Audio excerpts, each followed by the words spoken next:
Welcome back to One Comic Book a Day, where even as a 33-year-old man, I still can't figure out how to not cut my neck while shaving it. I've tried so many different things, and none of them end up working, just slightly better or slightly worse. Today we're covering the third story in Superman number 12, The Grotak Bund, a story where I had to reread it to understand what that title meant. It's apparently the name of their order, but it's not explained all that well. Not compared to like how the Fifth Estate is explained or said many times in the story. It just kind of brought up at one point about their order, and then like no one's saying the Grotak Bund over and over again. This is a slightly worse story than the last story, but still leaps and bounds better than the first story and its racist overtones. Different chemical factories have been exploding recently, which you know is a problem. Not due to anything dealing with the chemicals, but people are planting bombs inside the chemical factories. This is all to sabotage US during the war effort, so it is a World War II comic. Just not as deliberate as a lot of the other ones. Someone was caught near the last explosion, so Lois and Clark are sent to interview him. He's pretty obstinate about talking to them. Clark has to pretend to be a coward so Lois will leave with him. As soon as she's gone, he becomes Superman. You know Superman, bright blue costume, red cape. The prisoner is broken out, so he follows the men where they kidnap Officer Casey, because we're still trying to force Officer Casey in here, even though he never feels quite like a character or someone we actually give a crap about.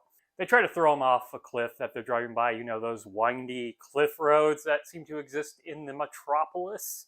Either the same one or many different ones. Superman saves him, and by the time he catches up with the car, he finds the prisoner has been shot and he's dying. He is not dead. His last words are Calden with a D-E-N. Calden. Important for later. The next day, another factory is attempted to be bombed, but workers were able to find the dynamite before it went off, so the factory hasn't been blown up. Lois sneaks in after hours to try to catch if they do it again, and she does catch the crooks doing it. Crooks, terrorists probably a better term. They catch her and they tie her up, leaving her next to the dynamite, but luckily, you know, Superman was going to be around for this, especially if Lois is doing anything, because he knows she's going to get into trouble, and saves both the factory and Lois. He's able to catch the two crooks, and this is where he goes insane, puts them in a car and sets it in front of the train, essentially playing chicken with them to get the information out of them. And even when he does get the information about them out of their boss, he only picks them up. He leaves the car in front of the train. That train's gonna derail Superman. Jesus Christ. He doesn't think things through. The train doesn't derail, by the way, but it should have derailed because he left a car in front of it. Once back at the Daily Planet, he finds out Lois is interviewing a multimillionaire by the name of Calvin. He then puts together that Calden was actually him saying Calvin, so he knows this guy is actually the leader. So while Lois is interviewing him, she tells him that they're close to exposing who is really behind this. He actually thinks she's about to reveal that he is actually secretly behind the whole thing. So he immediately tries to run forward, and he even explodes an area trying to escape. Earlier, by the way, we had seen him wearing like a handkerchief mask, and once again, this is like when the mill owner was wearing a domino mask in his own office.